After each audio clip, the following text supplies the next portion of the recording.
Warrior. విలపించేవాడిగా ఉండొద్దు, చింతించేవాడిగా ఉండక, దుఃఖపడేవాడిగా ఉండొద్దు.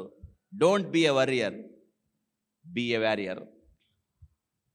జీవితంలో కొన్ని కష్టాలు, కొన్ని బాధలు, కొన్ని నిందలు, అవమానాలు అలా రాణిస్తాడు దేవుడు. ఎందుకంటే ఫైట్, పోరాడు,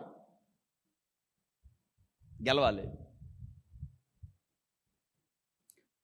ఎంబీబీఎస్ ఫస్ట్ ఇయర్లో ఒకటి చేరాడు, ఎర్రగొండపాలెం. పరమ పేదవాడు, బాగా చదువుతాడు, తెలుగు మీడియం చదివాడు. వాళ్ళకి ఎవరికి ఇంగ్లీష్ రాదు, వాడికి అసలు ఇంగ్లీష్ రాదు, చదవడం కూడా రాదు. వాడు ఫస్ట్ ఇయర్ చేరాడు. పిల్లలందరూ నా రూమ్లో తీసుకొస్తారు, అది మ్యాండేటరీ అయిపోయింది ఆ టైంలో.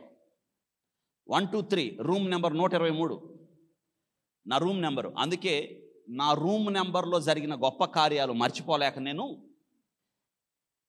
ప్రకటన గ్రంథం 123 ఎపిసోడ్స్ చేశాను. నేను 123 రూమ్కి అంత క్యాత్ ఉంది అక్కడ.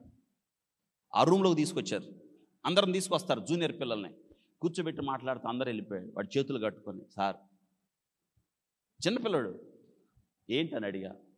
నాకేం రాదు సార్, అసలు ఆ పుస్తకాలు చూస్తే చదువు మానేస్తాను సార్, వెళ్ళిపోతాను అంటున్నాడు వాడు.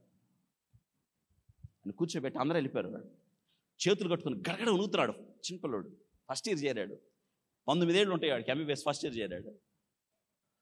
అందరూ వెళ్ళిపోతారు, కూర్చోబెట్టాను. అరే, నీవు వచ్చిన ర్యాంక్ నువ్వు బాగా చదువుతావురా, నీవు వచ్చిన ర్యాంకు మిగతా వాళ్ళు నీకన్నా ముందుకు వెళ్ళిపోయారే, వాళ్ళకన్నా నీకు మెరుగైన ర్యాంక్ వస్తే ఎంబీబీఎస్ సీట్ వచ్చింది అంటే నువ్వు చదవగలవు. 2, ఇంగ్లీషా, ఇంగ్లీష్ నేను భయపెట్టింది కదా, ఈ రోజు నుంచి, ఇప్పటి నుంచే నువ్వు ఇంగ్లీష్ని భయపెట్టు. ఎట్టో తెలుసా, ఇలా రా కూర్చో అని. వాడికి వాళ్ళు ఉన్న భయాన్ని మొత్తాన్ని తీసేసి అని చెప్పాను తెలుసా. ఇప్పుడు నువ్వు పోరాడాల్సింది మెడికల్ పుస్తకాలతో కాదు, ఇంగ్లీష్తో అని వాడిని అడిగాను నేను. అరే, మనలో ఒక హార్మోన్ ఉంటుంది, ఏంటని చెప్పా.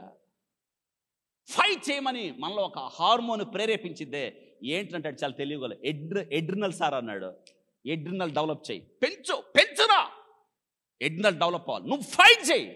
ఇంగ్లీష్ ఎట్ట చదవాలి నేను చెప్తా, ఎలా నేర్చుకోవాలి చెప్తా. నెల రోజులు తిరిగేటప్పటికి ఇంగ్లీష్ చించాయి, అట్ట చదవాలి. ఈ నెల రోజులు ఇంగ్లీషే చదువు, నీకు ఎలా రాదో చూద్దాం. వాడితో ఒక మాట చెప్పాను, ఫైట్. యుద్ధంలో గెలవాలరా నువ్వు, గుర్తుపెట్టుకో.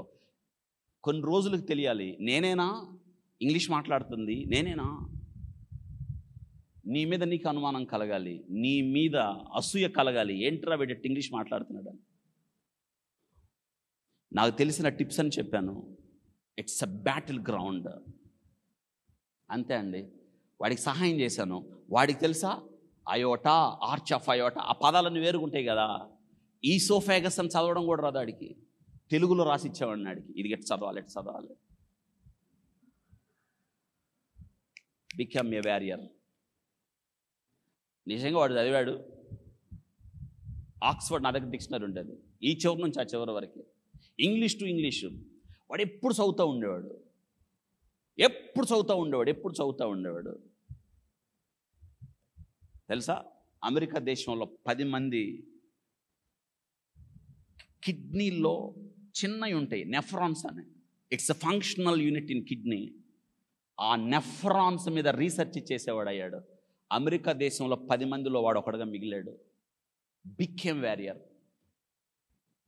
వాడు ఇంగ్లీష్లో మాట్లాడుతున్నప్పుడు, ఆర్టికల్స్ ఇస్తున్నప్పుడు, నాకు వాడిని చూసినప్పుడు సంతోషం కలుగుతుంది. రేపు డిసెంబర్కి వస్తాడు, వాడిని చూడండి మీరు. తెలుసా, అంత చదివినా దీనుడే.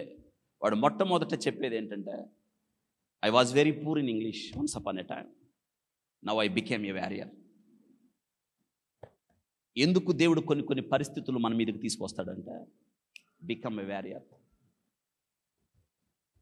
చేతగాంతనం కాదు. మనం చాలాసార్లు, ఎందుకు ప్రభువా నా మీదకి ఇది అనుమతించావు, ఎందుకు ప్రభువా ఈ కష్టాన్ని అనుమతించావు, ఈ శత్రువుని ఎందుకు అనుమతించావు, ఈ అనారోగ్యం ఎందుకు అనుమతించావు, ఈ దుఃఖం ఎందుకు అనుమతించావు, ఈ ఆర్థిక పరిస్థితులు ఎందుకు అనుమతించావు? ఈ కుటుంబ పరిస్థితులు ఎందుకు అనుమతించావు?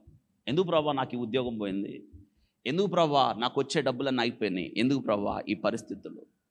అద్దెలు కట్టలేకపోతున్నాను, పిల్లల్ని చదివించలేకపోతున్నాను, పిల్లలు పెళ్లి చేయలేకపోతున్నాను. This become try to fight.